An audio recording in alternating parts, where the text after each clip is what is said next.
Sahabat Vanessa Angel, Marisha Ica santai menanggapi pelaporan Dodi Sudrajat soal galang dana Gala Sky.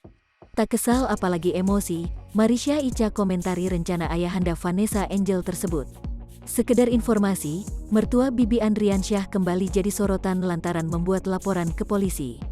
Dodi Sudrajat melaporkan Marisha Ica soal aksi penggalangan dana untuk putra sematawayang Vanessa Angel dan Bibi Andriansyah, Gala Sky. Informasi itu disampaikan langsung kuasa hukum Dodi Sudrajat, Jamaluddin Kudubun. Jamaluddin mengaku sudah menyambangi Sentra Pelayanan Kepolisian Terpadu, SPKT, untuk melaporkan Marisha.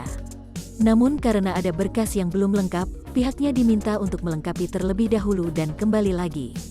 Setelah diskusi dengan penyidik, dari dokumen maupun data pendukung yang kami hadirkan di Mabes Polri, ada kurang satu, sehingga dari penyidik meminta agar kami siapkan dulu bukti itu baru kemudian kami kembali lagi ke Mabes Polri, ungkap Jamaluddin seperti dikutip tribunjakarta.com dari YouTube Seleb Oncam News, Sabtu tanggal 1 Januari tahun 2022.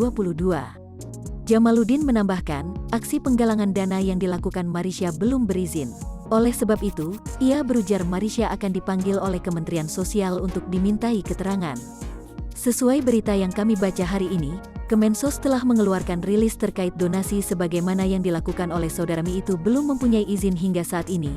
Untuk itu pasti Kementerian Sosial akan memanggil yang bersangkutan untuk dimintai keterangan terkait inisiatif pembuatan donasi itu. Lanjutnya, Marisha Ica santai mengungkap reaksinya terkait kabar tersebut. Melalui unggahan di Instagram Story, wanita yang akrab dengan orang tua Bibi Ardiansyah itu terlihat santai.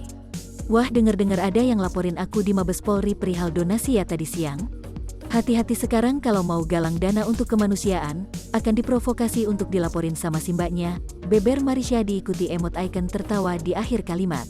Di sisi lain, Marisha Ica mengaku siap untuk menemui Kemensos. Insya Allah saya siap klarifikasi dan menjelaskan kepada Ibu Menteri Kementerian Sosial yang terhormat, kapanpun dipanggil Kemensos saya siap jelaskan setransparan mungkin, ujar Marisha Ica. Marisha Ica pun heran dengan niat dan aksi baiknya yang malah dipermasalahkan.